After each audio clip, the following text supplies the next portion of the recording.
So today what we're going to do is about 3-mile hike, heading from here over towards the day use area. Probably include a portion of a couple of our nature trails over in the day use, and then returning we'll go by the lake shore, which is always nice.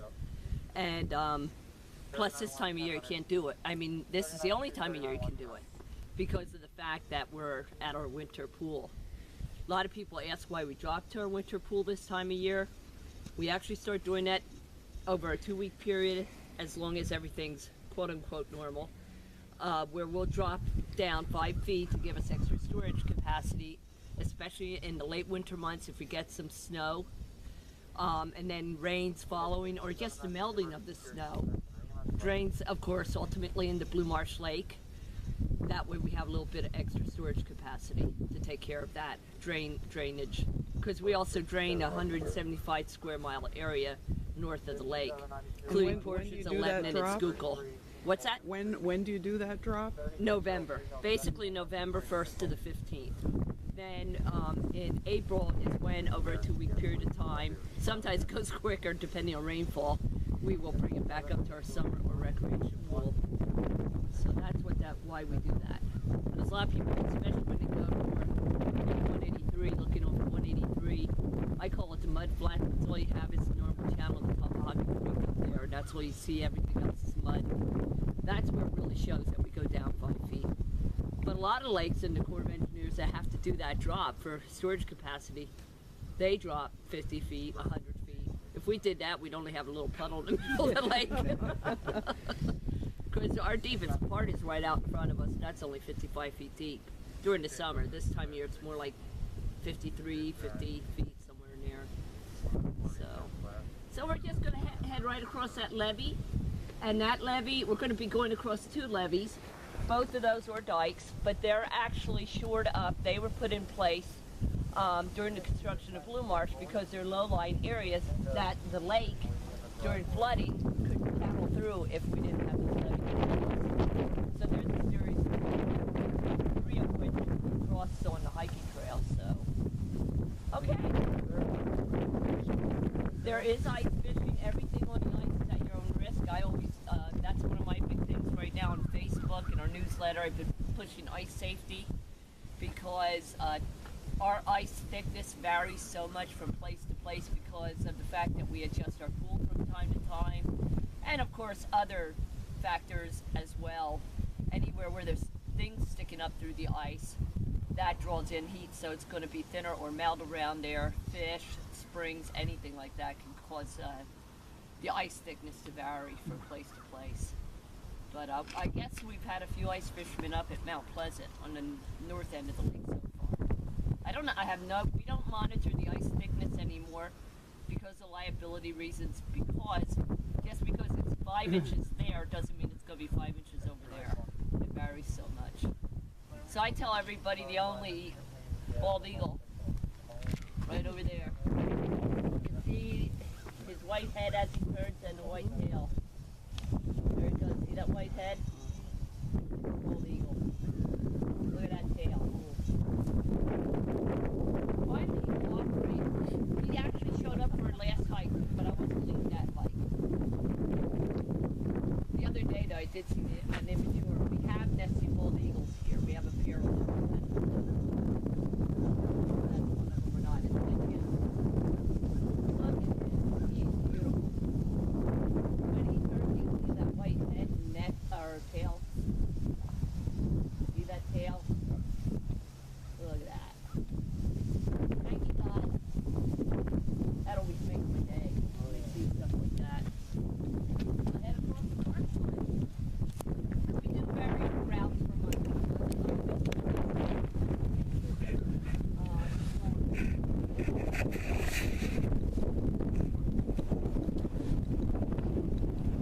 Okay, it's quite cold out here. It's in the 20s. The wind chill. Dressed up pretty warm, but I gotta put it down. And we have a small group today. Of course, it's Ron Watzik here, the Polish Pickle. I hope you enjoy the film today. We're going to be doing just about the same hike that I did with Haley, the other ranger, with a few small changes. But that was Kathy Grimm, the ranger that sets up these hikes out here at Blue Marsh, in charge of them. And really enjoy her company. Nice little lady. Okay, here we go.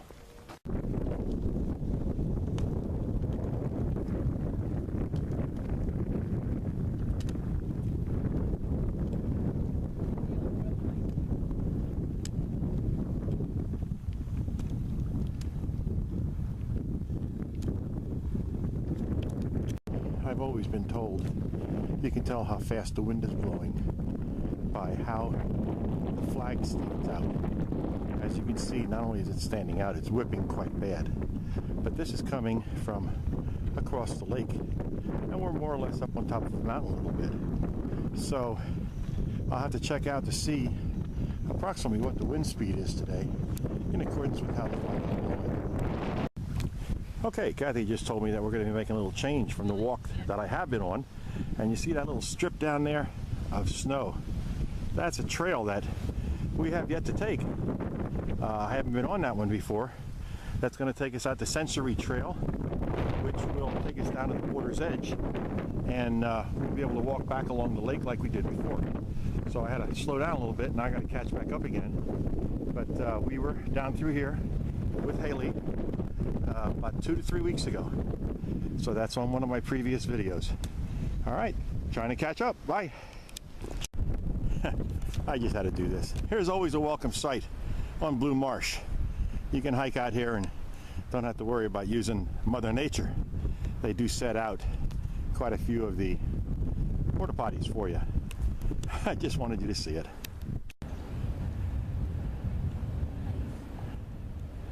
We're gonna have to do more weekday hikes, Ron. Yeah, it's quieter out here. I mean, we had a good day. We had people. Got some deer.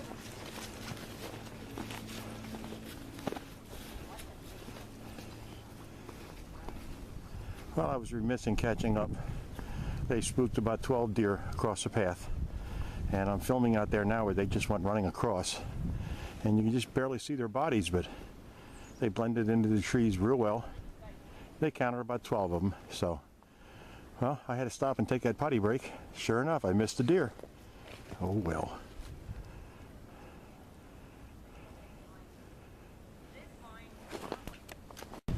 I actually have my binoculars in my pack. I think I do. They were there. Yeah, they're feeding pretty active. Yeah. We have feeders here, and then we have feeders on another nature trail, Great Oak Nature Trail. We have a feeding station, an eagle. This actually, to tell you, this trail, this is Eyes of the Eagle Sensory Trail. This trail came about through a Boy Scout that was looking for an Eagle Scout project. And at the same time, I wanted to get some kind of universally accessible trail in place here at Blue Marsh. So it was, you know, a great way to do it. So he started it, and it was a nuthatch. A lot of volunteers, in addition to Mike and the scouts, put the trail in. Then the garden came about from another scout. And then we have an observation platform that will pass. That was another scout. So this whole area came about through 3 different scout projects, plus a lot of other volunteers. And so this is our universally accessible trail. I often will take the young kids on this trail, kindergarten and preschoolers and that kind of thing. And I put puppets and animal furs along the trail for them. And of course, any groups where we might have individuals that are physically challenged or sometimes mentally challenged as well, but that they can come along this trail and have that same experience. And Master Gardeners, along with 2 of our volunteers, have spearheaded taking care of this garden in here now. Got a little out of control for a while, but now we're back, have it back in control again, thanks to them. This last year, they had to prove it that they could keep it under control for a year for the boss to allow us to continue with it, so he's very pleased. So yeah, so we had that is, you know, so a lot of volunteer effort goes into Blue Marsh, and I know from my perspective, I wouldn't be able to offer near the amount of programs without volunteer help. So this way, at least our outreach program, we can reach a lot more people with the volunteer help we receive. And the same with keeping up with the trail. So And Hallie's doing one heck of a job because this is the first time basically the whole trail's adopted out now to a great group of volunteers that are helping. Well, I think I was the last volunteer, wasn't I? Or is the one after me? There might have been one after. There might have been one after me, yeah. The only thing we don't have adopted out at this point is what we call Skinner's Loops, and that's on a spur, about 3 mile trail off of the hiking trail. In fact, that'll be one of my hike with a ranger trail routes we'll take a few times in the coming months. Is that yeah, it's Junko. Looks so big sitting up there. Well, like I said, when I took those two ladies out on the connector trail, we actually saw a bluebird. Yeah, oh yeah, we had some bluebirds will overwinter, especially a winter like this year where it's been relatively mild and very little snow. So they will overwinter. And robins do too, it's just that they go more into the woodlands where there's more food available. So you won't see them in your yards as often. And some still migrate, but we do have a wintering population of bluebirds and robins. Okay. Out. Yep. Very nice. Oh, that was all right. I got it. But got it pretty yeah, good. So the reason we called it Eyes of the Eagle was sort of the combination of Eagle being the Eagle Scout projects, and then Eyes because it is a sensory trail. People still like to go out there. In fact, we get a lot of duck hunters who go out there, and deer hunters, because there are some deer out there. Because deer can swim, they'll swim out to the island. You said 50-acre island? 60 acre. Mm-hmm. 60 acres. The lake itself. All right, it's a little windy out here. I'm going to try to talk through it. But you can see how strong this ice was. Now, it's all solid across to the island. But before the whole lake was frozen, the water was pushing it, that it actually pushed the ice so hard, it brought the buoy and its anchor in. And you can see the thickness of the ice is a good 2 to 3 inches right there. That was pushed in from the lake before it all froze over. Very interesting. We still have some open water. We got the blue gulls.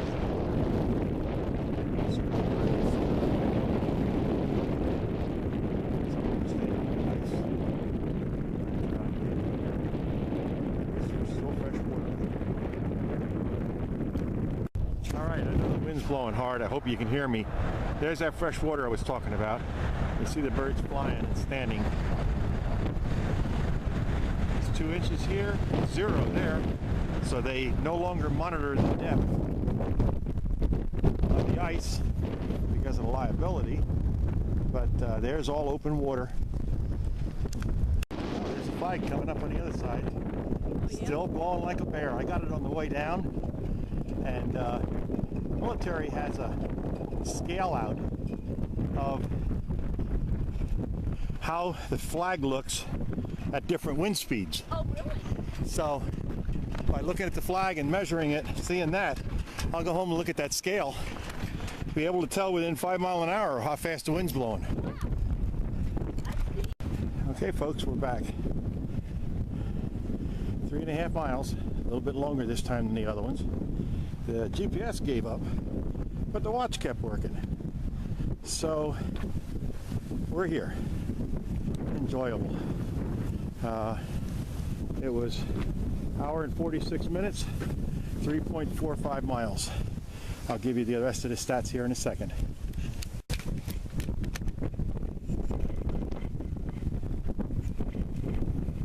I have a golf ball we caught yesterday. Yeah? And this was in the mud mid dispenser. Well, we walked 3.45 miles, an hour and 47 minutes, burned 445 calories. Really? Yes. Shabby. So that turned out pretty good. Yeah, they were a funny bunch. They were. They enjoyed walking. Yeah. They did. They did listen. They heard everything you said, and They were nice. Everybody was really nice. very nice small group. It was. I enjoy them, and that's why I don't like sometimes my golf tries to hold me in. Not doing a walk if I get under a certain amount of people. I've done great with just 2 people. Well, that's what I did on the connector trip too. You know, I don't know. I just feel like But of course, I'm not being paid for I it. want It was to, just enjoyable. but still, I just want to leave them with that good feeling that we're going to bother. They're not a bother. Right. That we go to that length. That we're, you know, to me, it's a great public tribulations. Whether you have 2 people, you have 15. Yeah, you're exactly right. You're Yeah. exactly right. But I like to end all my tapes with stay strong, patient, and trust your journey. You will return. Amen.